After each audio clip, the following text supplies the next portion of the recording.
Praise the lord. హెబ్రీలకు రాసిన పత్రిక 13వ అధ్యాయము 4వ వచనము, వివాహము అన్ని విషయములలో ఘనమైనది. ఇటువంటి ఘనమైన కార్యము మీ గృహంలో జరగాలని ఆశపడుతున్నారా? మీ ఇంటికి రాబోయే సరి అయిన అల్లుడి కోసం, చక్కని కోడల కోసం ఎదురు చూస్తున్నారా?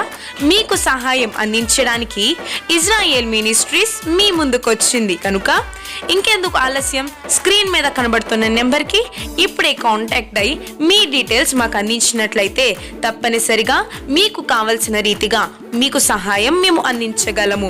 ఎటువంటి రిజిస్ట్రేషన్ ఫీజు లేకుండా దేవుని కార్యము జరిగించుటకై ముందుకొచ్చిన ఇజ్రాయేల్ మినిస్ట్రీస్ని ఎల్లప్పుడూ సహకరిస్తారని కోరుతూ మీ ఇజ్రాయేల్ మినిస్ట్రీస్.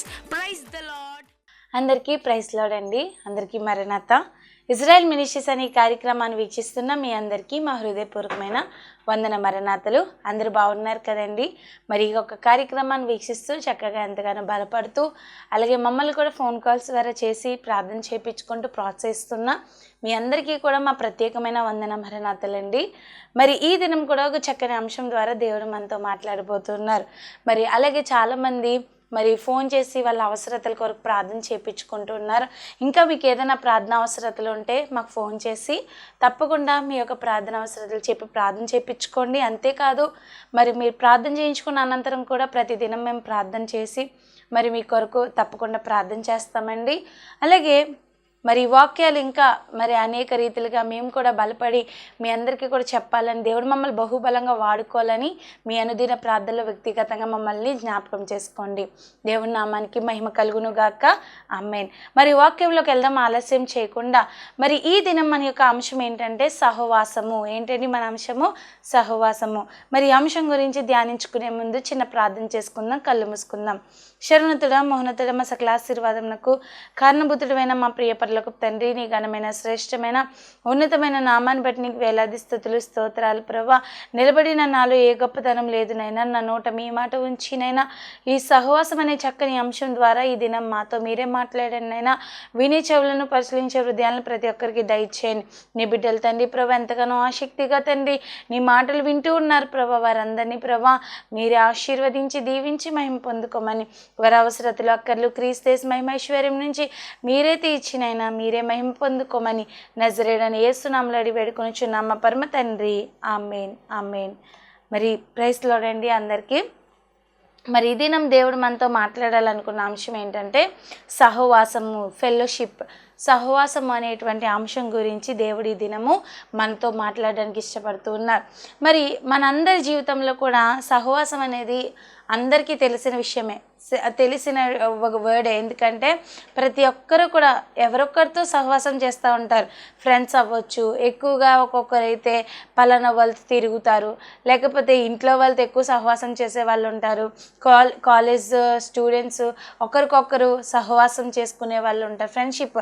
అలాగే కోలీగ్స్తో అలా అనేక మంది అనేక విధాలుగా వాళ్ళ సహవాసాన్ని అంటే వేరే వారితో గడుపుతూ ఉంటారు, టైంని స్పెండ్ చేస్తూ ఉంటారు. ఒక్కరే ఉండే వాళ్ళు అయితే చాలా తక్కువ మంది. ఎక్కువగా అందరితో ఉండడానికి, ఎక్కువగా ఎవరితో అయినా టైం స్పెండ్ చేయడానికి, మాట్లాడడానికి ఎవరెవరైనా దొరుకుతారు. నాకు మంచి స్నేహితులు, మంచి కొలీగు, మంచి ఫ్రెండ్ అని, మంచి కుటుంబము అని చూస్తూ ఉంటారు. అయితే సహవాసం ద్వారానంటండి చాలా మంచి ఉపయోగం ఉంది, చాలా మంచి బెనిఫిట్స్ ఉన్నాయి. మనం ఎవరొకరితో మాట్లాడడం వల్లే మన ఆరోగ్యం కూడా చాలా బాగుంటుంది. ఈ సహవాసం ద్వారా మనకి ఏం ఏర్పడుతుందంటే సంతోషం ఏర్పడుతుంది, అలాగే బలం ఏర్పడుతుంది, ప్రోత్సాహం అనేది ఏర్పడుతుంది. ఇప్పుడు చూడండి, ఫ్రెండ్స్ మాట్లాడుకోవడం వల్ల ఏమవుతుంది, వాళ్ళు ఒకరికొకరు ఏం చేస్తారండి, ప్రోత్సహించుకుంటారు. అలా ఒకరు మాట్లాడుకోవడం వల్ల సంతోషం అనేది ఏర్పడుతుంది.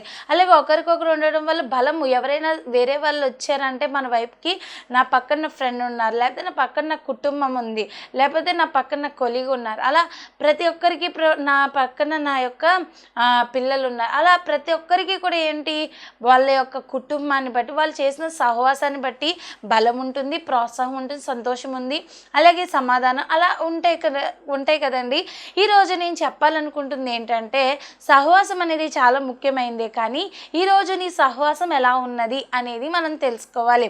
దేవుడు వాక్యం సెలవిస్తుంది, నీ సహవాసము దుష్టులతో ఉండకూడదు, నీ సహవాసము మరి అనాలోచనలతో చెడు ఆలోచనలతో ఉన్న వారి వైపు నీ యొక్క సహవాసం వారితో ఉన్నప్పుడు నీవు కూడా వారికిలా తయారయ్యే అవకాశము చాలా రెట్లే ఉంది.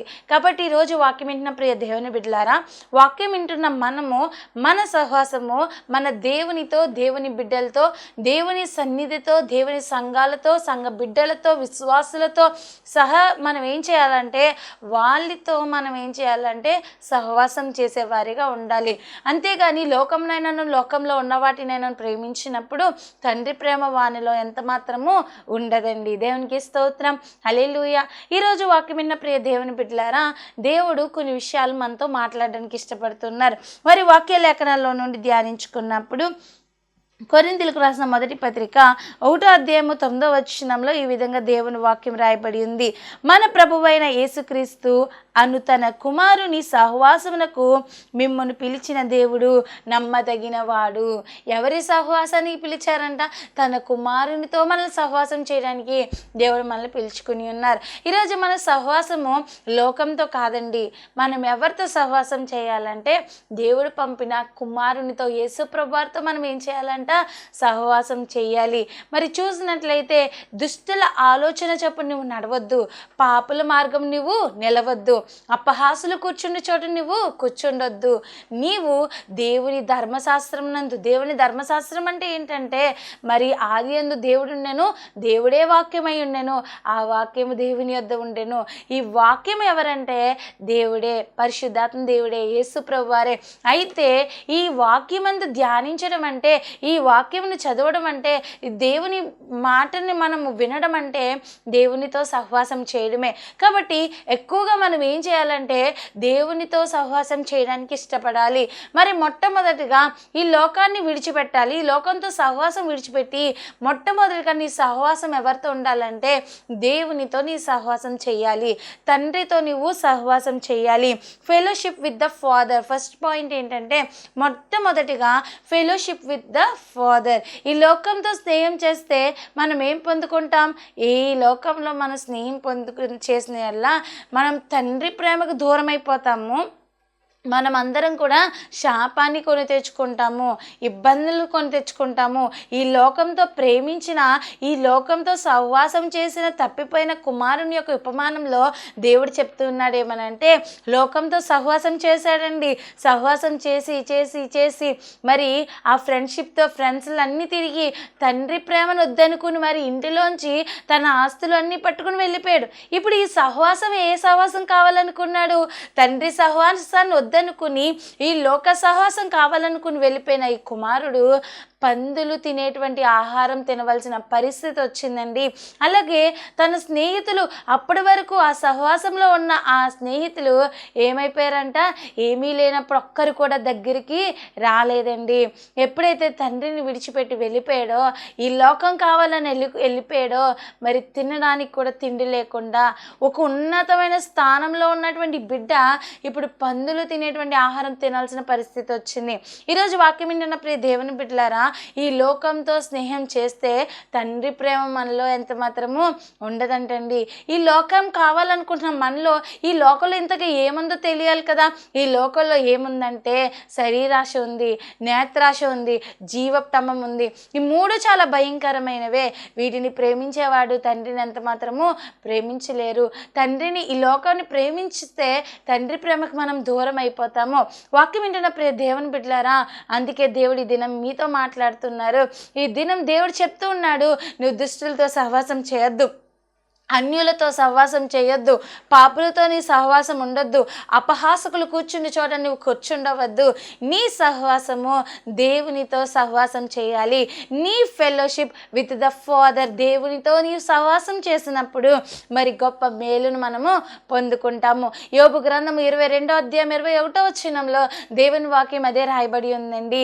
ఆయనతో అంటే దేవునితో నీవు సహవాసం చేసిన యెడల నీకు సమాధానము కలుగును, అలాగు అలాగునే నీకు మేలు కలుగును. ఈ లోకంలో సమాధానం అనేది ఎక్కడ లేదండి. అందరికీ కొరువైపోయింది సమాధానం.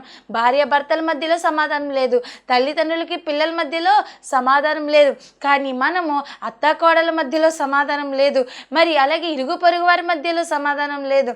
మరి సమాధానం లేని సమయాల్లో మనం దేవునితో సహవాసం చేయడం వల్ల అందరి మధ్యలో దేవుడు సమాధానాన్ని ఇస్తాడు, మేలును కలగజేస్తాడు. నీ కుటుంబంలో ఏ మేలు కొరకై నువ్వు ఎదురు చూస్తున్నావో ఆ మేలును దేవుడు తప్పకుండా నీ జీవితంలో చేస్తాడు. ఆయనతో సహవాసం చేయాలి, దేవునితో సహవాసం చేయాలి. సహవాసం చేసినప్పుడు నీకు సమాధానం కలుగుతుంది, అలాగనే నీకు మేలు కలుగుతుందని దేవుని వాక్యము స్పష్టంగా రాయబడి ఉంది. ప్రియ దేవుని బిడ్డలారా, ఇప్పటి వరకు లోకంతో సహవాసం చేస్తున్నావేమో. ఒకవేళ మంచి వాళ్ళు చెడ్డ వాళ్ళతో సహవాసం చేయడం వల్ల వాళ్ళ చెడుతనం వీళ్ళకయ్యి, ఆ త్రాగుడు వీళ్ళకి అలవాటు అయిపోయి, ఆ యొక్క చెడు అలవాట్లు వీళ్ళకి అలవాటు అయిపోయి మారిపోయే ఛాన్సెస్ చాలా ఉన్నాయండి. అందుకే నువ్వు లోకంతో సహవాసం చేయొద్దు, లోక బిడ్డలతో నువ్వు సహవాసం చేయొద్దు, అన్యులతో నువ్వు జోడీ కట్టొద్దు. దేవుని వాక్యం సెలవిస్తుంది, నీవు అవిశ్వాసులతో జోడీగా ఉండొద్దు, కానీ నీవు విశ్వాసులతో ఏం చేయాలంట? పోటీగా దేవుని భక్తి చేయాలి, దేవునితో నువ్వు సహవాసం చేయాలి, దేవుని సన్నిధిలో నువ్వు సహవాసం చేయాలి. దేవుని సన్నిధిలో ఆయనతో నువ్వు సహవాసం చేసినప్పుడు సమాధానమును అలాగనే నువ్వు మేలును కూడా పొందుకుంటావు. అలాగే మన వాక్యాన్ని చదువుకున్నట్లయితే మరి 84వ కీర్తన 2వ చరణంలో దేవుని వాక్యం సెలవిస్తుంది, యెహోవా మందిర ఆవరణములను చూడవలెనని నా ప్రాణం ఎంతో ఆశపడుచున్నది, అది సొమ్మసిల్లుచున్నది. జీవం గల దేవుని దర్శించుటకు నా హృదయమును నా శరీరమును ఆనందంతో కేకలు వేయుచున్నవి. దేవునికి స్తోత్రం, హల్లెలూయా. భక్తుడైన దావీదు గారు ఎంత చక్కని మాట చెప్పారండి. ఏమని ఆశ కలిగి ఉందంట? ఆయన ప్రాణము యెహోవా మందిర ఆవరణంలో చూడవలెనని నా ప్రాణం ఎంతో ఆశపడుచున్నది. మరి మనకు ఉందండి ఆ ఆశ, దేవుని సన్నిధికి వచ్చేయాలి, దేవునితో నేను సహవాసం చేయాలి అని ఆశ కలిగి ఉన్నామా? చాలామంది ఆదివారం ఆరాధన కూడా లేటుగా వెళ్తారండి. ఆ రోజు కూడా లేటుగా లేచి, ఆ రోజు లేటుగా వాళ్ళ పనులన్నీ చేసుకుని ఆరాధన టైంకో, వాక్యం టైంకో, లేకపోతే ఒక్కొక్కరు ముగింపు టైంకో ఏదో అటెండెన్స్ వేయించుకోవాలన్న పేరుకు వస్తారు, కానీ దేవునితో సహవాసం చేయడానికి, పెందల కడే ఆయన మాటలు వినడానికి మనం రావాలంటండి. దేవునికి స్తోత్రం, హల్లెలూయా. ఈరోజు దేవుడు వాక్యం సెలవిస్తుంది, భక్తుడైన దావీదు గారిలో ఉన్నటువంటి ఆశ, అటువంటి సహవాసం దేవునితో మనం కూడా కలిగి ఉన్నప్పుడే మనం కూడా ఒక ఉన్నతమైన స్థితిలో ఉంటాము.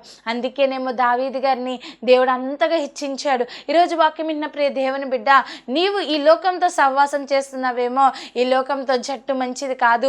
నీవు దేవునితో సహవాసం చేసినప్పుడు, దేవునితో జట్టు కట్టినప్పుడు నూరంతలుగా నువ్వు ఫలిస్తావు. 30దంతలుగా, 60దంతలుగా, 100ంతలుగా నీ ఫలము అధికమవుతుంది. నీ రెమ్మలు ఏమవుతాయి అంటే గోడ మీదకి ఎక్కి వ్యాపించిన యోసేపు గారు కూడా లోకంతో సహవాసం చేయలేదండి, దేవునితో సహవాసం కలిగి ఉన్నారు.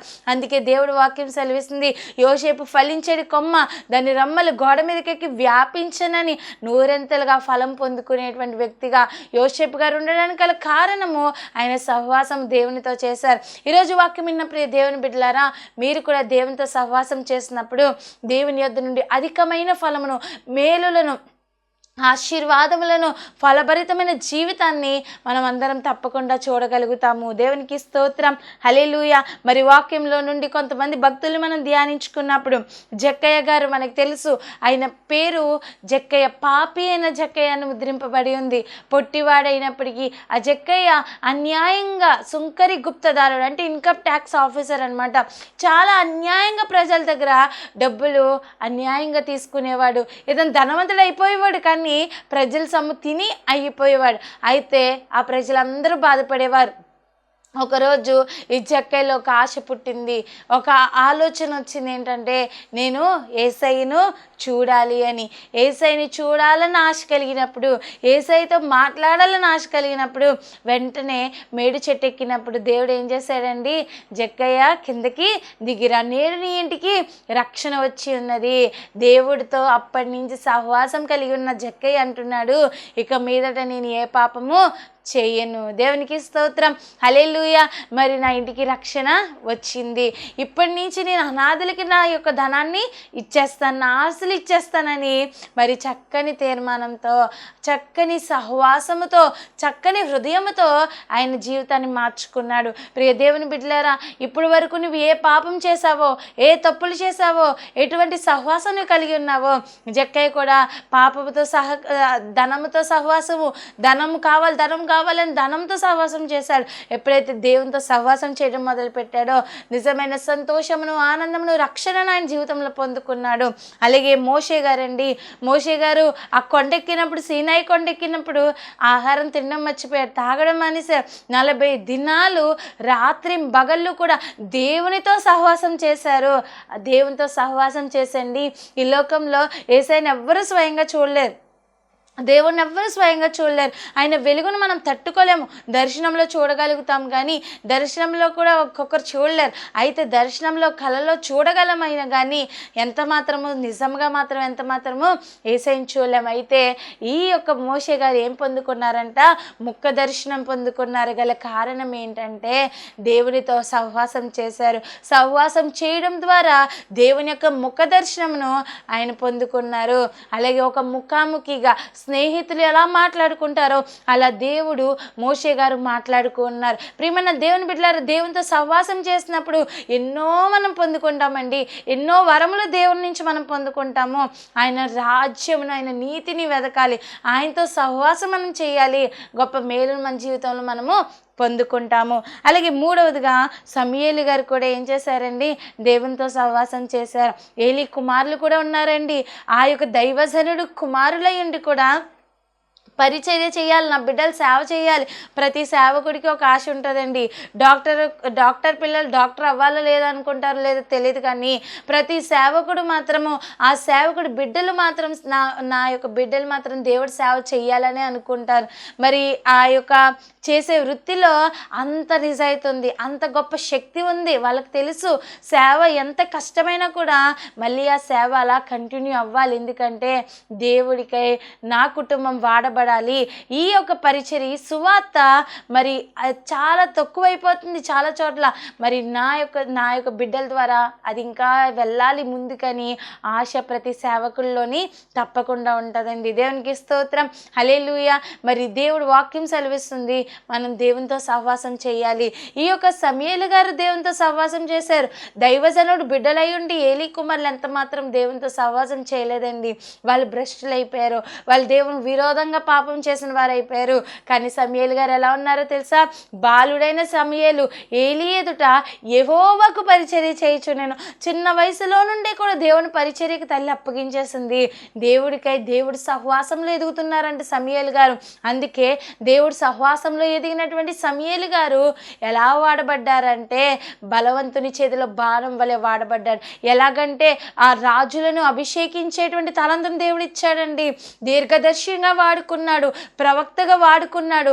దేవుడు మరి న్యాయాధిపతిగా అనేక రీతులుగా దేవుడు సమూయేలు గారిని వాడుకోవడం జరిగింది. ప్రియ దేవుని బిడ్డ, వాక్యం వింటున్న నీవు దేవునితో సహవాసం చేయగలుగుతున్నావా?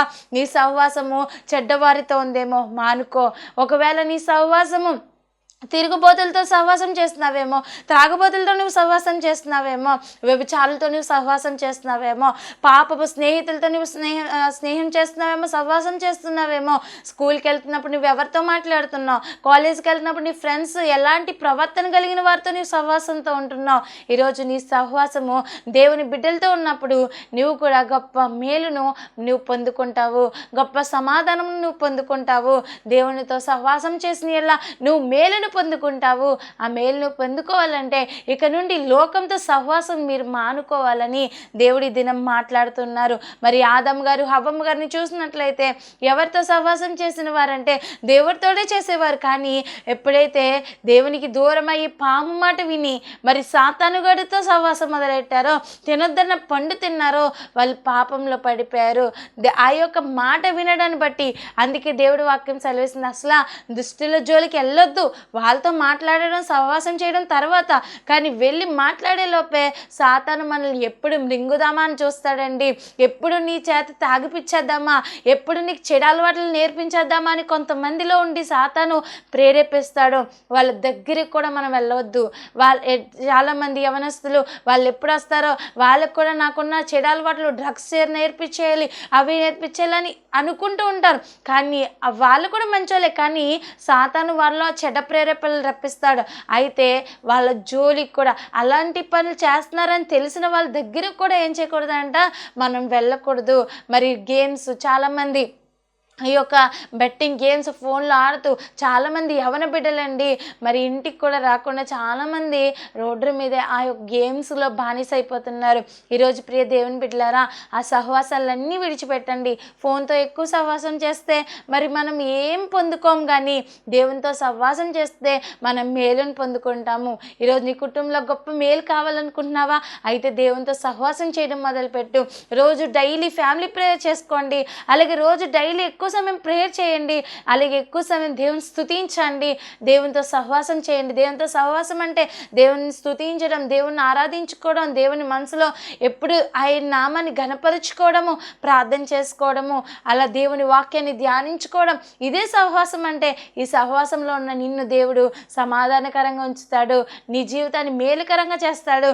అట్టి భాగ్యం దేవుడు మీ అందరికీ అనుగ్రహిస్తాడు. దేవునికి స్తోత్రం, హల్లెలూయా. అలాగే సంసోన్ పనులు వాళ్ళ యొక్క ఫ్యూచర్ కోసం అవి ఇవి అనుకుని ఏం చేస్తారంటే కుటుంబాన్ని తిన్నవా అని కూడా చాలామంది ఏం చేయరండి, అడగరు. ఇంట్లో ఆడవాళ్ళని మగవాళ్ళు పని చేసుకుని వచ్చి ఎలా ఉన్నారు, ఏం చేశారని కూడా ఏమి కూడా అడగరు. అయితే దేవుడి వాక్యం సెలవిస్తుంది, నీ కుటుంబాన్ని కూడా నువ్వేం చేయాలి, బాధ్యత కలిగి బాగా చూసుకోవాలి. డబ్బులు సంపాదించడం ఒకటే బాధ్యత అని చాలామంది అనుకుంటారండి. కాదు, ప్రేమగా ఒకరినొకరు ఏం చేయాలంట, ప్రేమ కలిగి ఉండాలి. ఫెలోషిప్ విత్ ఫ్యామిలీ మెంబర్స్తో సహవాసం ఉండాలి. ఆ సహవాసంలో ఏం నేర్పించాలి, ఆ సహవాసంలో క్రమశిక్షణ నేర్పించాలి. భార్య భర్తకి, భర్త భార్యకి, అలాగే భార్య భర్తల పిల్లలకి ఏం నేర్పించుకోవాలంటే ఒకరికొకరు క్రమశిక్షణ నేర్పించాలి. అదే వాళ్ళకి ఏమవుతుంది అంటే అండి, పెద్దయ్యగా బాలు నడవడికను వానికి నేర్పము, వాడు పెద్దవాడైనప్పుడు దాని నుండి తొలగిపోడు. చిన్న వయసు నుంచే నేర్పించాలి వాక్యము సెలవిస్తుంది. దేవునికి స్తోత్రం. అతల్య తన కుమారుడికి ఏం నేర్పించిందండి, దుర్మార్గతను నేర్పించింది, చెడుతనము నేర్పించింది. ఈరోజు వాక్యం విన్న ప్రియ తల్లి, నీ బిడ్డలకి క్రమశిక్షణ నువ్వు నేర్పించాలి. ఈ ఫెలోషిప్ విత్ ఫ్యామిలీ అంటే ఈ యొక్క ఆ కుటుంబ సహవాసంలో నువ్వు చక్కని క్రమశిక్షణని బిడ్డలకు నేర్పించాలి. చక్కని క్రమశిక్షణ మీ భార్యకి నేర్పించాలి. క్రమశిక్షణ మరి చక్కగా కుటుంబంలో అందరిలో కూడా ఉండేలాగా మనం చూసుకోవాలి. అలాగే మరి ప్రార్థించడం నేర్పించాలంటండి. ఈ సహవాసంలో ఏం నేర్పించాలి, ప్రార్థించడము. ఈ కుటుంబ సహవాసంలో అయ్యో నేను ఇప్పుడు దాకా జాబ్కి వెళ్ళి వచ్చాను, ఇవాళకి పడుకోనిలే అని యజమానుడు అనకూడదు, యజమానురాలు అనకూడదు. ఏం చేయాలంట, ఇద్దరు కలిపి ప్రార్థించి పిల్లలకు కూడా ప్రార్థించడము నేర్పించడం చాలా అవసరమై ఉన్నది. అలాగే బోధించాలంట. ఏం బోధించాలి, మరి ఎలా ఉండాలి, బయటికి వెళ్ళినప్పుడు ఎలా ఉండాలి, దేవుని సన్నిధికి వెళ్ళినప్పుడు ఎలా ఉండాలి. చాలామంది పిల్లలండి చర్చికి వచ్చినప్పుడు చాలా అల్లరి చేస్తూ ఉంటారు. చాలామంది పిల్లలు చర్చికి వచ్చినా కూడా మొబైల్ ఫోన్స్ చూస్తూ ఉంటారు. అయితే మీరు బోధించాలంటే ఇంటి దగ్గర ఏమనంటే, మీ ఇంటి దగ్గర సహవాసంలో అందరూ కూర్చున్నప్పుడు నేర్పించాలి. ఏంటంటే మీరు ఇలాంటిటప్పుడు ఫోన్స్ యూజ్ చేయకూడదు. మరి చక్కగా దేవుని సన్నిధిలో ఏం చేయాలంటే దేవుణ్ణి ఆరాధించాలి, దేవుణ్ణి మహిమపరచాలి, ఆ సహవాసంలో నేర్పించాలి. అలాగే ఎలా మాట్లాడాలి, ఎలా నడుచుకోవాలి, ఏం చేయాలి, ఏ సమయంలో ఎలా సహాయం చేయాలి, ఎవరితో ఎలా ఉండాలి, అన్నీ కూడా ఏం చేయాలంట, బోధించేవారిగా ఉండాలి. అలాగే పేరెంట్స్ కానీ, భార్య కానీ, భర్త కానీ, పిల్లలు కానీ ఒకరికొకరు ఏం చేయాలంటే ప్రోత్సహించుకోవాలి. ఏం చేయాలండి, ప్రోత్సహించుకోవాలి. ఇవన్నీ బైబిలే చెప్తుంది. మరి ఒకరినొకరు ప్రోత్సహించుకోవాలి. ఏదైనా మరి పిల్లలు ఏదైనా సాధించారంటే వాళ్ళు ఇంకా ప్రోత్సహించాలి. వాళ్ళకి ఏదైనా ఇంట్రెస్ట్ ఉందంటే దాని మీద ఇంకా మనం ఫోకస్ పెట్టి ఏం చేయాలంటే అండి, వాళ్ళని ఎంకరేజ్ చేయాలి, ప్రోత్సహించాలి. అలాగే కుటుంబంలో భార్యకి ఏదైనా దేనిపైన ఇంట్రెస్ట్ ఉందంటే దానిపైన ఏం చేయాలంట, ప్రోత్సహించి ఎంకరేజ్ చేయాలి. అలా ఒకరికొకరు ఎంకరేజ్ చేసుకుని ఆ సహవాసంలో ఇంకా బలపడేవారిగా ఉండాలి. అలాంటి కుటుంబము చాలా చక్కగా మరి ఆత్మీయంగా ఉంటుందని దేవుని వాక్యము సెలవు సెలవిస్తుంది. అలాగే విధేయత చూపించుకోవాలంటండి. చాలామంది ఏం చేస్తారంటే పెద్దవాళ్ళే ఒకరికొకరు గౌరవించుకోరు, ఏవే పోవే అని గట అనుకుంటుంటే అదే పిల్లలకి ఏమవుతుందంట, అదే బిహేవియర్ వస్తూ ఉంటుంది. అందుకే దేవుడు వాక్యం సెలవిస్తుంది, విధేయత అనేది ఒకరికొకరు కనపరుచుకోవాలి. అలాగే ప్రేమను, మంచితనమును, బాధ్యతను, మాదిరిని మనం చూపించేవారిగా ఉండాలి. ఇస్సాకు గారు అబ్రహాం గారికి ఒక మాదిరిని చూపించారు. యోబు గారు పిల్లలకి యోబు గారు ఏం చేశారు, ఒక మాదిరి చూపించారు. జకరియా గారు బాప్తిస్మిచ్చే యావోను గారికి ఒక మాదిరిని చూపించారు. మరి చెప్పండి, నేను మర్చిపోతాను, చూపించండి, నేను ఎంత మాత్రము చూపించండి, నేను ఎప్పుడు గుర్తు పెట్టుకుంటానని ఒక సామెత ఉంటుందండి. మరి చెప్తే ఏం చేస్తారండి, మర్చిపోతారు. కానీ చూపిస్తే ఆ మాదిరి చూడడం బట్టి ఎప్పుడు కూడా ఎవరు కూడా మర్చిపోరు. మరి మూడవదిగా రాయబడి ఉంది ఏమనంటే fellowship with our fellow Christians, అంటే సహ విశ్వాసులతో మరి ఏం చేయాలంట, మనం అందరం కూడా సహవాసం చేయాలి. ఈ లోకంలో ఉన్నవారితో కాదు కానీ సహ విశ్వాసులతో మనం సహవాసం చేసినప్పుడు గొప్ప మేలును మనము పొందుకుంటాము. దేవునికి స్తోత్రం, హల్లెలూయా. మరి రాయబడి ఉంది హెబ్రీయులకు రాసిన పత్రిక 10వ అధ్యాయం 24వ వచనంలో, మరి దేవుని వాక్యం సెలవిస్తుంది, ఒకరినొకరు హెచ్చరించుకుంటూ ఏం చేయాలంట, ఈ యొక్క దుర్దినాలు, అపాయకరమైన దినాల్లో ఎక్కువగా మనం సహవాసం చేసుకుంటూ ఏకముగా కూడి ఐక్యతతో ఏం చేయాలంటే దేవుని స్తుతించి ఆయన నామాన్ని ఘనపరిచి ఆయనకి మహిమకరంగా జీవించేవారిగా ఉండాలి. మరి చివరిగా 4వదిగా ఏంటంటే ఫెలోషిప్ విత్ చర్చ్, దేవుని సంఘముతో మనం ఏం చేయాలంట, సహవాసం చేయాలి. దేవుని సంఘంతో, సంఘ బిడ్డలతో సహవాసం చేయాలని చెప్పుకున్నాం. అలాగే ఎక్కువ సంఘంతో సహవాసం చేయాలంటే దేవుని సన్నిధితో మనం సహవాసం చేయాలి. ఎప్పుడు ఏ ఖాళీ దొరికితే అప్పుడు ఎక్కడికి వెళ్దామని ఆలోచన వచ్చినప్పుడు బీచ్కి కాదు, పార్క్ కాదు, దేవుని సన్నిధికి రావాలి. ఆయన సన్నిధిలో సహవాసం చేస్తే నిజమైన ఆనందాన్ని మనము పొందుకోగలుగుతాం. ఆ సహవాసంలో ఉన్నప్పుడు గొప్ప మేలును, గొప్ప సమాధానంను మనం పొందుకోగలుగుతాము. మొట్టమొదటిగా చెప్పుకున్నాం fellowship with Father, fellowship with our family members, అలాగే fellowship with our fellow Christians, అలాగే ఫెలోషిప్ విత్ అవర్ చర్చ్, అంటే దేవుని సంఘ బిడ్డలతో కూడా మనం ఏం చేయాలి, మరి చక్కని సహవాసం కలిగి ఉండాలి. ఈ సహవాసము మనల్ని ఇంకా ఆశీర్వాదకరంగా ముందుకి నడిపిస్తుంది. అదే దుష్టులతో సహవాసం చేస్తే మనం కూడా దుష్టులమై, భ్రష్టులమై, దేవునికి నామానికి విరోధంగా జీవించిన వారం అవుతాము. దేవుని మహిమకరంగా మీ జీవితాలు జీవించినప్పుడు ఆయన మిమ్మల్ని అందరిని ఆశీర్వదిస్తారు.